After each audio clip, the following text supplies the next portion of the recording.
спросили, Илюш, вот вы очень много лет снимаете кино, скажите, пожалуйста, вот как вы ощущали себя на съемочной площадке, когда вы начинали снимать кино, и как вот со временем, и меняется или не меняется ваше ощущение, вот когда вы приходите на съемочную площадку? Есть ли вот как бы изменение времени, возраст на съемочной площадке? Или вы ощущаете себя так же, как ощущали в то время, когда начинали снимать кино? Donc la question est comment vous sentiez pour la première fois quand vous filmiez quelque chose sur la scène, et est-ce que ce sentiment, cette sensation, cette impression a changé pendant les années? Est-ce qu'aujourd'hui vous vous sentez le même comme avant pour la première fois? Est-ce que votre âge se change avec les années? Oui, il est évident que le fait d'avancer vers la ligne d'arrivée nous fait réfléchir différemment. Hein. Bon, quand j'étais jeune, je filmais des choses qui étaient souvent inutiles. Et le seul avantage de l'âge, c'est qu'à un moment donné, on se recentre sur l'essentiel. Voilà. Et donc j'ai le sentiment que ce qu'on appelle la vieillesse a aussi des avantages, puisque ça nous permet de filmer l'essentiel. Comme il me reste très peu de temps, le temps qui me reste, j'ai envie de le consacrer à des choses fortes et essentielles. Donc je pense que mes derniers films seront plus forts que les autres à cause de mon âge. Да, конечно, со временем, которое проходит, ощущение меняется. Естественно, мы меняем наше мировоззрение.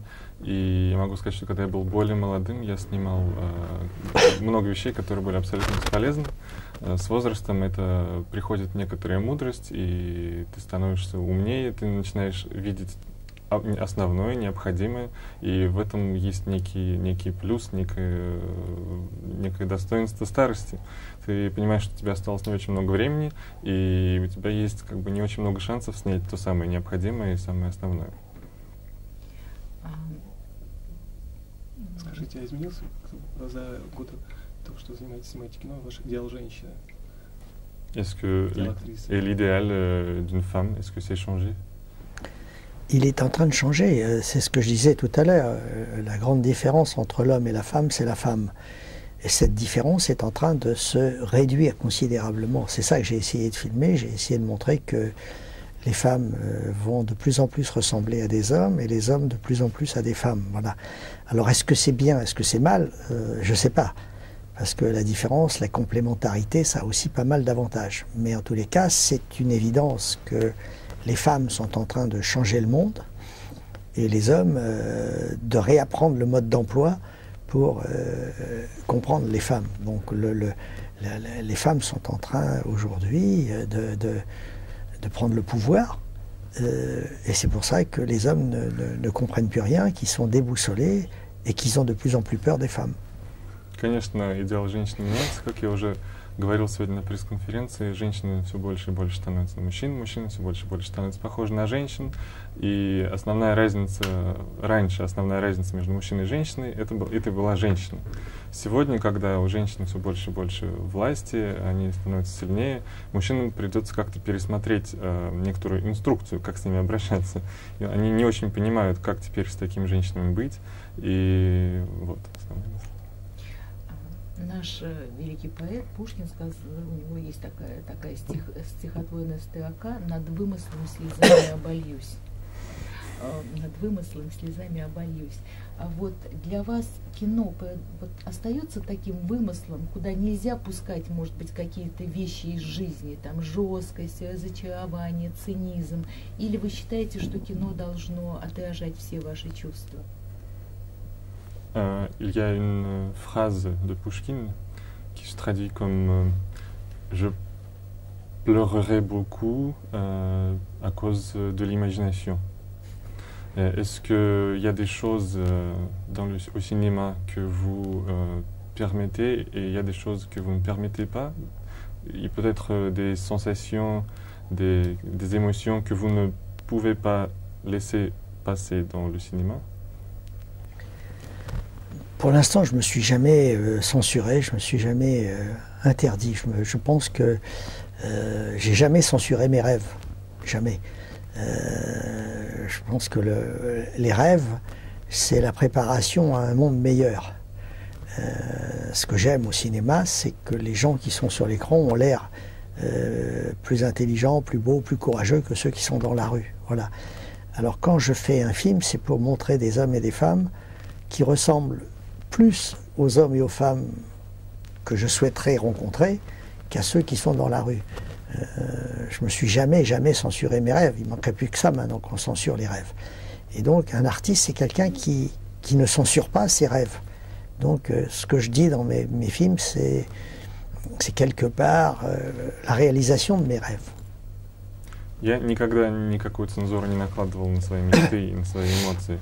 Я могу сказать, что те люди, которых я вижу в своих фильмах на экране, они более интеллигентные, более интересные, чем те люди, которых я вижу в зале. Поэтому это как бы единственное, да, для чего я их снимаю, это для того, чтобы увидеть на экране людей, которых я бы хотел видеть в жизни. Но вообще артист не должен никакую цензуру на свои мечты накладывать. Скажите, месье Лелуш, в вашем фильме история Франции, это вообще история 20 века, история кино. А история кино — это история любви. Это... Ну, это как бы... Donc, est-ce que c'est vrai que dans vos films, l'histoire du cinéma, c'est l'histoire d'amour? Vous savez, moi j'ai vécu, je l'ai dit, je le répète, j'ai vécu 2 grandes histoires d'amour dans ma vie. C'est une histoire d'amour avec le cinéma et avec les femmes. Voilà. Donc l'un a alimenté l'autre. Mes histoires d'amour avec les femmes m'ont permis d'avoir des histoires pour le cinéma, et les femmes aiment bien le cinéma.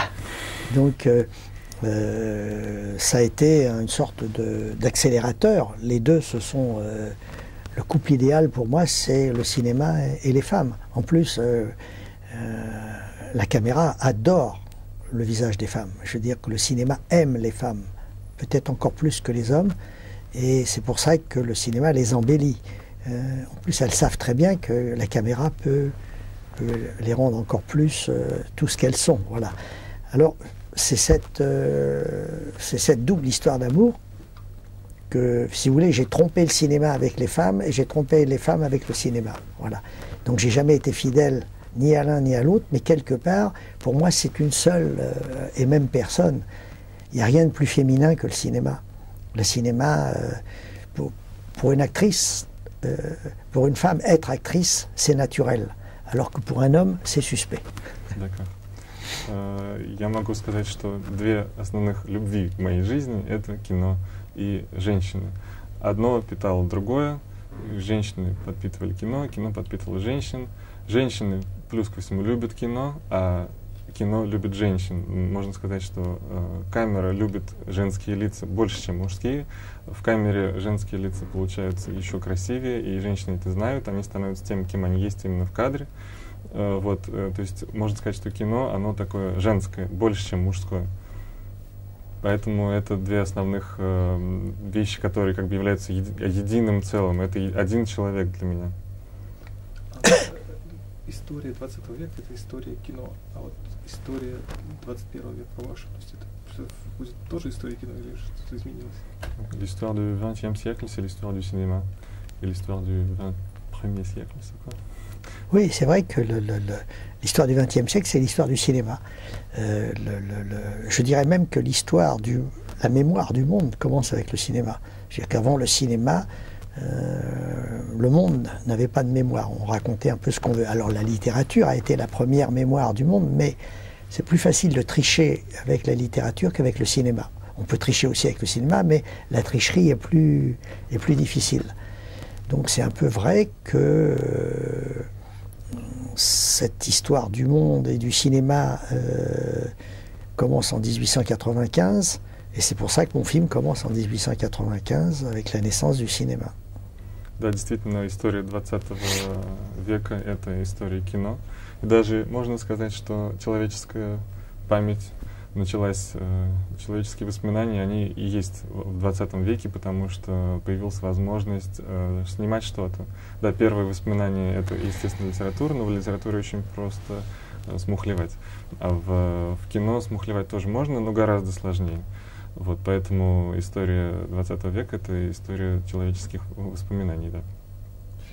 Вы как гражданин, тем не менее, живете в истории своей страны, в истории там, своего города.